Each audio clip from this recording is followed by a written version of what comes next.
Troy the Odyssey is a movie about, well, Troy and the Odyssey. If you don't know what it is, then you should probably go back to school because it's a very famous Greek story. It's obviously based on the poem by Homer, which is, no, not that Homer, this guy. One of the most famous Greek poets of all time, in fact one of the most famous poets of all time. However, this movie is no historical epic drama. It is a hilariously low budget and small scale movie, as I would expect from the Asylum Productions, which is a famous blockbuster rip-off production company. They're famous for making Sharknado, by the way. Set in 1174 BC after 10 years of fighting in the Trojan War, and like I said, this is a ridiculously small scale movie, so the entire army is like 10 people and they just circulate them throughout, so once they get killed they just change their clothes and come back as soldiers or whatever. So it's pretty funny, this movie. It's obviously, they win the war because of the giant Trojan horse that they hide inside, and then they get wheeled inside of the fortress and they attack at night and kill all the Trojans and take over the fortress and win the war for 10 long years because Odysseus used his brain and created the Trojan horse. After winning the war, finally after 10 long years, he decides to return home to his pregnant wife and obviously his kingdom of Ithaca. But he's cursed by the Trojans and they have unleashed the Kraken to destroy him as revenge.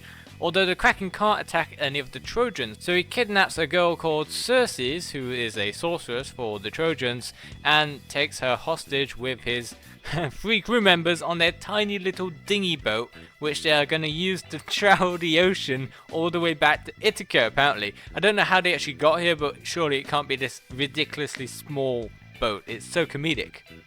I mean, where would they even store the food or the fresh water? There's no below decks that they can store anything, and they can't even lie down properly. There's not enough room. This is so ridiculous. Not to mention the fact that, how are they supposed to survive just the vast ocean in general? What if there's a storm? Just like one tiny wave and they flip over and they all drown?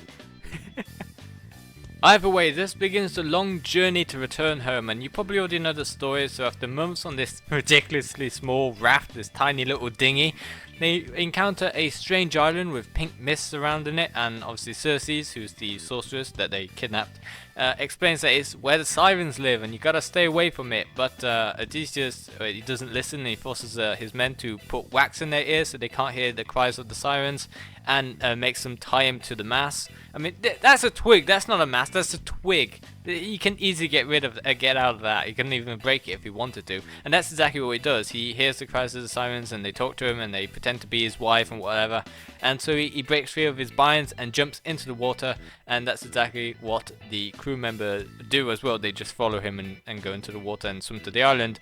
Not to mention the fact that they were talking to each other while still having the wax in their ears. But luckily is also able to let them talk to each other without blocking out each other's voices. So I guess, dual utility, I guess. The magical siren creature on the island, who's like an immortal goddess type person, she falls in love with Odysseus and basically tries to make him into her husband, I guess. Either way, he eventually breaks free and decides he wants to return home, and Circe helps him, and they rescue everybody and they leave.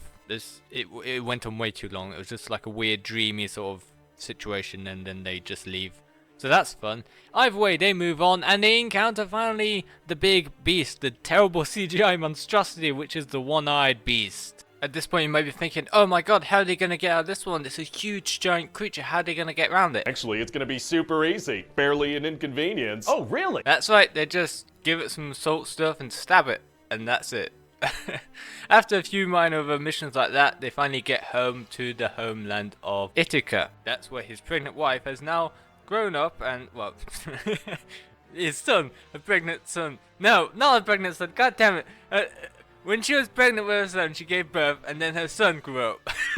And Odysseus, now inside of Ithaca, is making his way to the palace, and that's where he encounters his son. Now, during all these years, basically the other men, the knights, whatever the hell they're called, they've been pressuring the queen to marry again because the king needs to rule in the royal seat, and so far she's being the only one there, and the kid wasn't of age, so he wouldn't be able to rule. So they were all pressuring her to marry one of them, and she was pushing them off for years and years, and finally today she said, fine, I'll give you a challenge to string my husband's bow and shoot it through 5 golden loops, and whoever can do that, I will marry them. Although she has no intention of doing so, she wants to poison herself while they're dealing with figuring out who's going to be the next king. Once inside the palace with his son, he realizes that none of the people are able to actually string his bow, so to prove he is the king, because they don't believe him, he looks like a homeless guy and they believe the king died many years ago, he actually does it. He strings the bow, shoots it through the 5 hours, and then they realize he's in fact Odysseus, returned back from the dead. So they try to kill him this time for good because they don't want him to come back, they want to be king instead. And he obviously manages to kill them all with the help of Circe, and the kerfuffle downstairs makes the queen realize, hang on a minute, something's going on. She doesn't poison herself right away, she comes downstairs and they become reunited once again and live happily ever after, is what I would say. But there's obviously a kraken still outside waiting for them. So the kraken starts emerging and doing its shit, making a bunch of noise. And so they run outside to try and stop the kraken. And Circe sacrifices herself because the kraken is not allowed to kill any Trojan citizens, only Odysseus and all the other enemies. So she saves everyone essentially and gets buried. The end. Credits. Thank you so much for watching. This was a really bad movie. I gotta say, it's not the worst adaptation of Odysseus. At least it's not a big budget Hollywood movie, especially not one that was created in modern times that would be directed for modern audiences, so everything would be woke and gay and the message. Men would be super weak in this version. At least it pretty much stuck to the lore, but it was a very low budget movie, so what can you expect? It wasn't very good. It's to be expected. See you next time.